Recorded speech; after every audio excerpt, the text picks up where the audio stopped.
सुनौलो स्टोरीज। भुन्टु र जादुको बिउ। एक दिन बिहान भुन्टुका हजुरबा, जो अब पशुपतिनाथको आशीर्वादले निको हुनुभएको थियो, आँगनमा बस्नु भएको थियो। उहाँका हातमा एउटा सानो कपडाको पोका थियो। भुन्टु, हजुरबाले बोलाउनुभयो। भुन्टु दौडेर आयो, कालु पनि पछि पछि। हजुरबाले पोका खोल्नुभयो। भित्र थियो एउटा सानो गोलो खैरो रङको बिउ। यो के हो हजुरबा? भुन्टुले सोध्यो। यो जादुको बिउ हो, हजुरबाले मुस्कुराउँदै भन्नुभयो। जादु? कालुका आँखा एकदमै ठुला भए। हो, तर यसको जादु देख्न मेहनत चाहिन्छ, माया चाहिन्छ, धैर्य चाहिन्छ, हजुरबाले भन्नुभयो। भुन्टु एकदम उत्साहित भयो। उसले आँगनको कुनामा एउटा राम्रो ठाउँ खोज्यो, जहाँ राम राम्रोसँग लाग्थ्यो। कालु भने आफ्नै तरिकाले मद्दत गर्न थाल्यो। पहिले उसले खन्नको लागि एउटा सानो काठको टुक्रा ल्यायो र यति जोशका साथ खन्यो कि माटो उफ्रिएर आफ्नै अनुहारमा पर्यो। कालु, भुन्टुले हाँस्दै भन्यो। कालु माटोले भरिएको अनुहारले मुस्कुरायो। उसको रातो टीका माटोले ढाकिएको थियो, घन्टी माटोले लिपिएको थियो। अन्तमा भुन्टुले बिस्तारै र मायाले गर्तो खन्यो, बिउभित्र राख्यो, माटोले ढाक्यो। बिउजानुस् बिउजी, भुन्टुले बिस्तारै भन्यो। भोलिपल्ट बिहानै उठ्यो, दौडेर बगैँचातर्फ गयो। केही थिएन। अझ समय लाग्छ, हजुरबाले भन्नुभयो। तेस्रो दिन केही थिएन। चौथो दिन केही थिएन। कालु हरेक दिन भुन्टुसँगै आउँथ्यो, हरेक दिन माटो सुँघ्थ्यो र हरेक दिन निराश हुन्थ्यो। पाँचौँ दिन भुन्टु बिस्तारै माटो हेर्न गयो। यसपटक दौडेन, उसको अनुहारमा थकान थियो। हजुरबा, जादु काम गर्दैन, भुन्टुले भन्यो। हजुरबाले मुस्कुराउनु भयो। के तैले हरेक दिन पानी हाल्यौ? हो। के तैले माया दियौ? हो। त्यसो भए जादु काम गरिरहेको छ, भित्रभित्रै, हजुरबाले भन्नुभयो।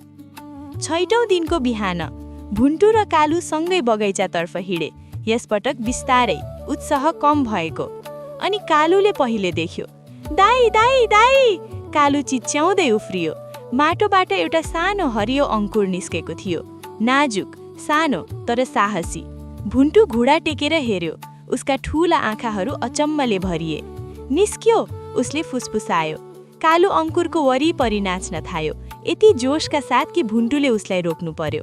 कालु, कुल्चिन्छ। दिनहरू बित्दै गए। भुन्टुले हरेक बिहान पानी हाल्यो, हरेक साँझ माटो हेर्यो।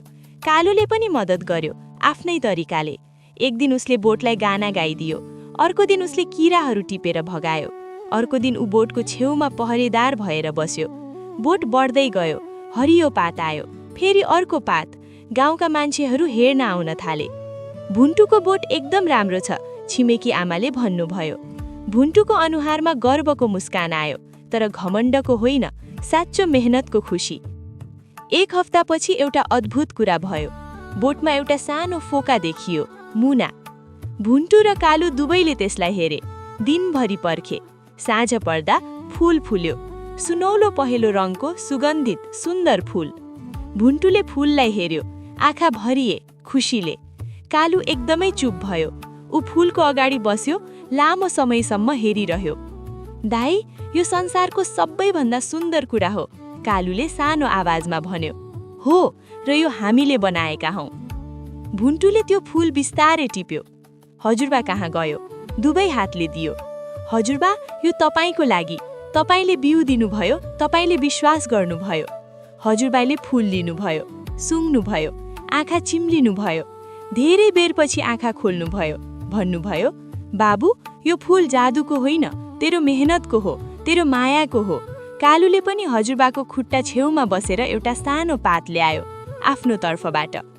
हजुरबा हाँस्नुभयो, भुन्टु हाँस्यो, कालु हाँस्यो। आकाश सुनौलो थियो, बतास मिठो थियो, जीवन राम्रो थियो। साथीहरू, जादु कुनै जादुगरको छडीमा हुँदैन, जादु हुन्छ मेहनतमा, मायामा र धैर्यमा। जब हामी यी तीनवटा कुरा मिलाउँछौँ, संसारको सबैभन्दा सुन्दर कुरा फुल्छ। तपाईले कहिले केही उमार्नु भएको छ? कमेन्टमा भन्नुस्। सुनौला स्टोरिज हेर्नु भएकोमा धन्यवाद। अर्को हप्ता फेरि भेटौँला। नमस्ते।